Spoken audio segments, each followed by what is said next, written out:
Good afternoon, boys and girls, and welcome back to another math session.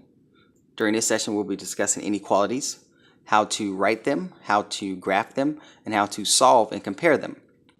So an inequality is a mathematical statement that compares two expressions. Now, if you look at the word inequality we have there in the top left-hand corner, I have underlined the prefix, which is in, which means not. In equality, the base word is equal. So think of not equal unless your inequality symbol has an equal sign at the bottom. That means equal to. So these inequality symbols are less than, greater than, less than or equal to, greater than or equal to. Now we're going to treat inequalities just like we would treat an equation.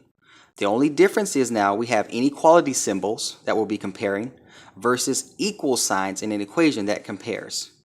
So we're still trying to see in the first problem here, a number C is less than -4.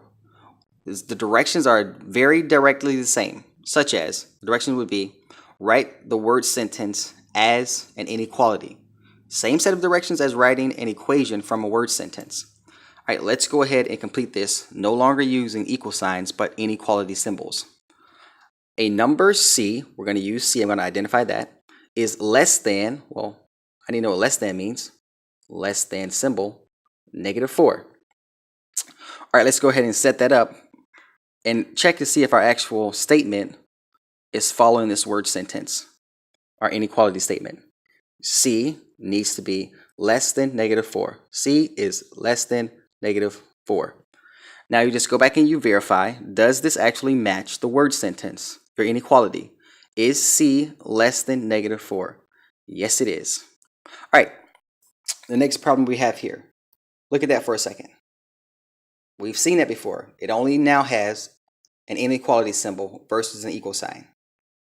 So the directions would be substitute the variable 8 for the variable x and find out does it make a true statement or not.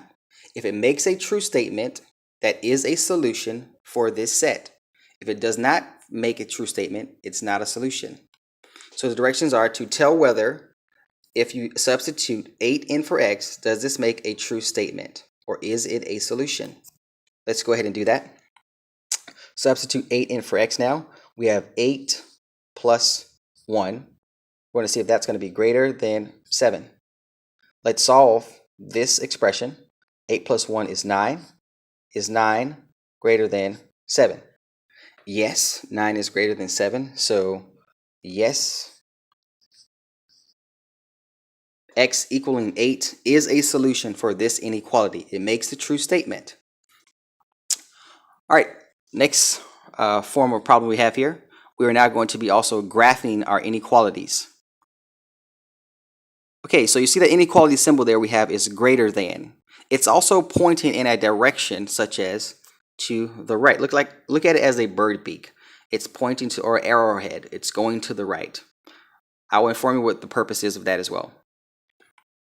So when you're graphing, you're just identifying solutions that will make a statement, this inequality, true. So when we need to go to +2. We need to create an open circle. You may ask, why the open circle? The open circle is there because 2 is not a solution set for this. 2 will not make the solution correct if we insert 2 in here. You would have 2 is greater than 2. Is that a true statement? No, it is not. However, we need to know what will make this a true statement. Numbers greater than +2 will make this a true statement. Now, the reason it's going that way, think of the arrowhead. The arrowhead is pointing to the right. We have an arrowhead here going to the right. So we're identifying 2 is not a solution because it's not included. If it was shaded, it would be included. It's open, therefore 2 is not a solution. The next value over, 3 to infinity, are all solutions. Let's prove it. Let's put a 3 in here as a solution for G. Is 3 greater than 2? Yes, 3 is a solution. If we put 1,000, is 1,000 greater than 2? Yes. So again, we have all of those other numbers other than 2 that would be possible solutions for this inequality problem. All right, let's go to the next problem. So we have m is less than or equal to 1. So we have the equal to sign. That means 1 can equal itself. It's a positive 1. So let's go to positive 1. We're now going to shade this one because this equal to symbol informs us that 1 can be a solution for this inequality. Example, let's input 1 into this inequality set. 1 is less than or equal to 1. Is that a true statement? Yes, 1 equals itself, so it is a true statement. And it's pointing, again, look at the arrowhead, it's pointing to the left. So numbers that are less than 1 will be all solutions for this inequality symbol. So let's go ahead and we're extending this all the way to the end of the graph because we're saying all of these numbers that are present on the graph and to infinity, negative infinity, are all solutions for this inequality. Let's prove it. Let's input 0. Is 0 less than or equal to 1? Yes, it is. Let's put -3. Is -3 less than or equal to 0? Yes, it is. It's a true statement. Again, the equal to symbol means it's included, therefore you give it the shaded circle. If it's just less than or equal to, that doesn't have the equal to sign, if it's just less than or greater than and it doesn't contain the equal to sign, it's an open circle. The open circle means that number is not a solution for the inequality. All right, I hope this really does help you guys. I informed you guys to please preview the chapter. Hopefully you did that, and hopefully this video did help you. Again, treat the inequalities as an equation.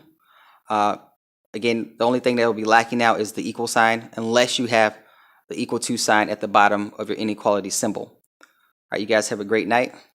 Get some rest, and I'll see you tomorrow. Bye.